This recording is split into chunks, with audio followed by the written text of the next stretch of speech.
What's up, you guys? Okay, look, we've all made the mistake of saying yes when we should have said no. We've all been in a situation where we made a commitment to something or someone, and now we just don't actually feel like doing it anymore. What do you do in that situation? In this video, I'm going to show you some quick ways to handle that situation. If you are a leader with a leadership position and there are people counting on you to follow through on that commitment, then this video is especially important for you.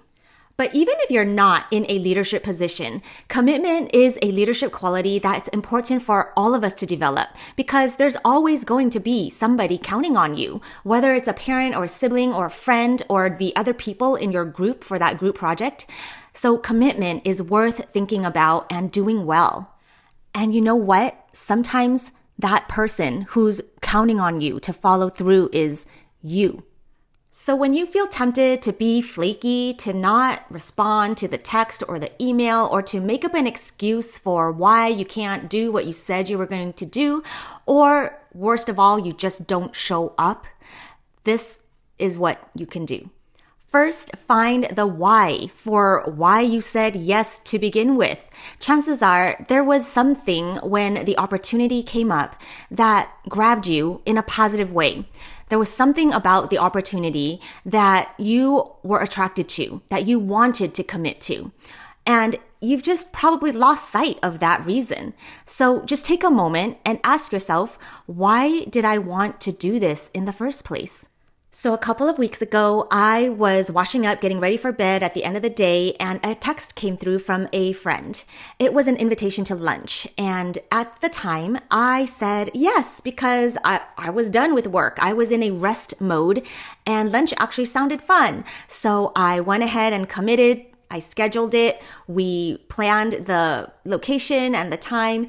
And then when the day actually came, I was in a state of productivity.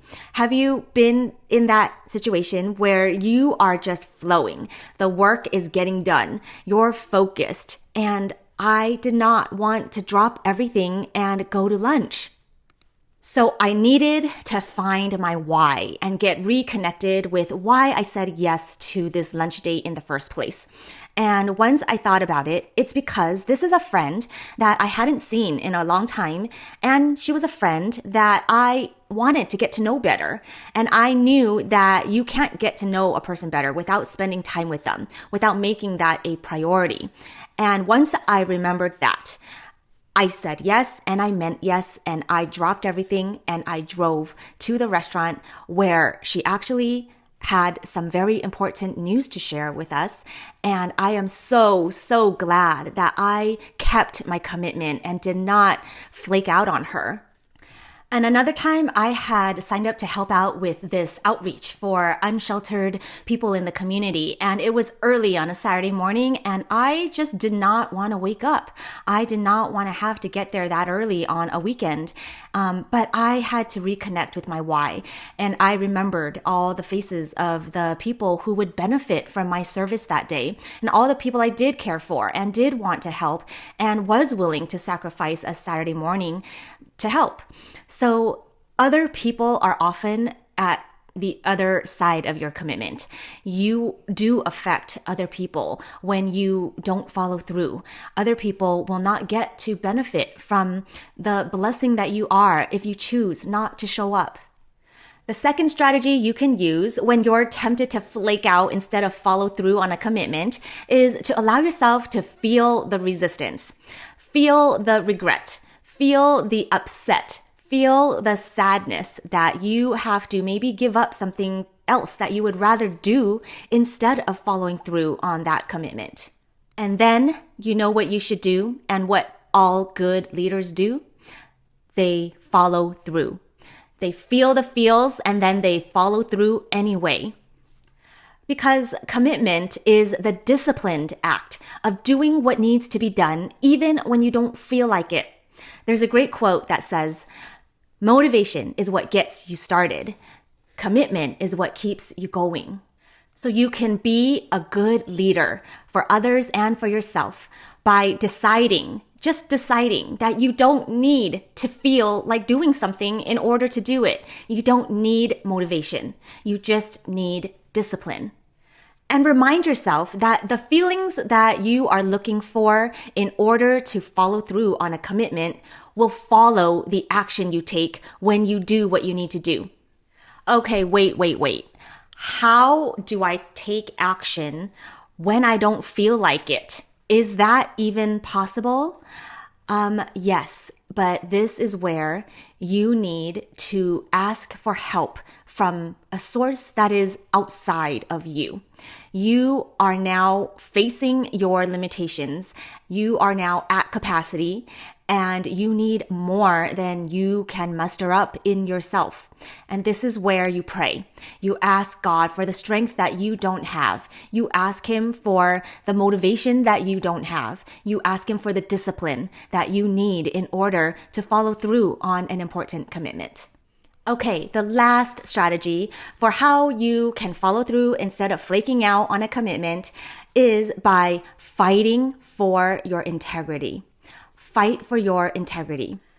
Integrity? Why are you talking about integrity? This ain't that deep. Okay, we need to talk about integrity because your word is at stake. And when you make a commitment, you give your word to somebody. You give your word to yourself. Maybe the commitment that you're thinking about is not some promise that you made to somebody else. Maybe it's a promise that you made to yourself. I promise I am going to sleep by 10 p.m. I commit to waking up at 5 a.m. to study for that test or work out or read my Bible, have a devotional. Or I promise to not open YouTube while I'm trying to do my homework. I commit to putting my phone in another room while I am studying. We make commitments to ourselves. We make promises to ourselves.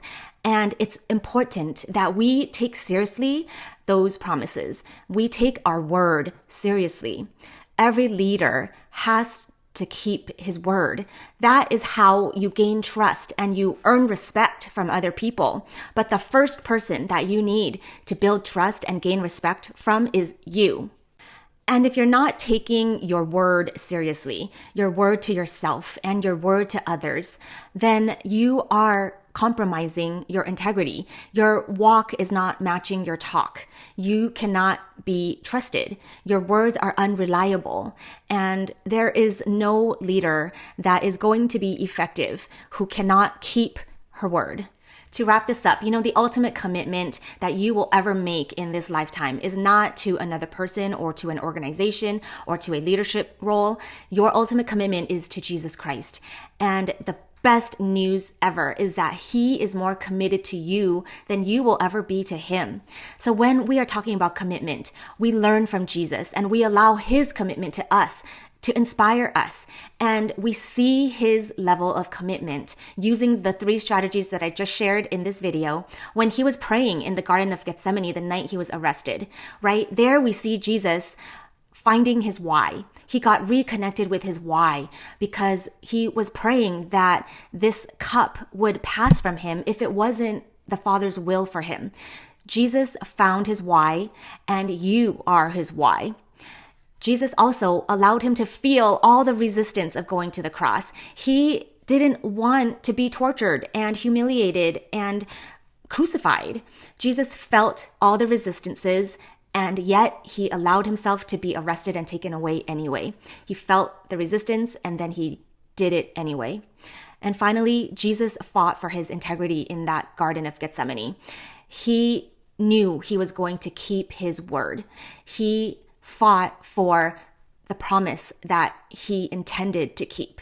And it was a real physical fight. He was sweating blood that night, right? On a sleepless night when His disciples had fallen asleep and He felt so alone. He really did have to fight for His commitment to you. And we see in Jesus' commitment that it cost Him everything.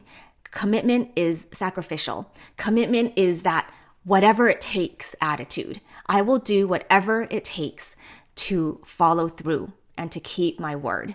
No excuses. I hope this video has been helpful to you. It was inspired by chapter 3 of this book called The 21 Indispensable Qualities of a Leader by John Maxwell. This is the book I am taking middle and high school students through twice a month on Sunday nights in my Well-Led Life Leadership Mastermind. You can find more information about that in the description. If you have any responses or any questions, I would love to hear from you. You can reach me via email, brenda@weleadthis.com. Thank you for tuning in.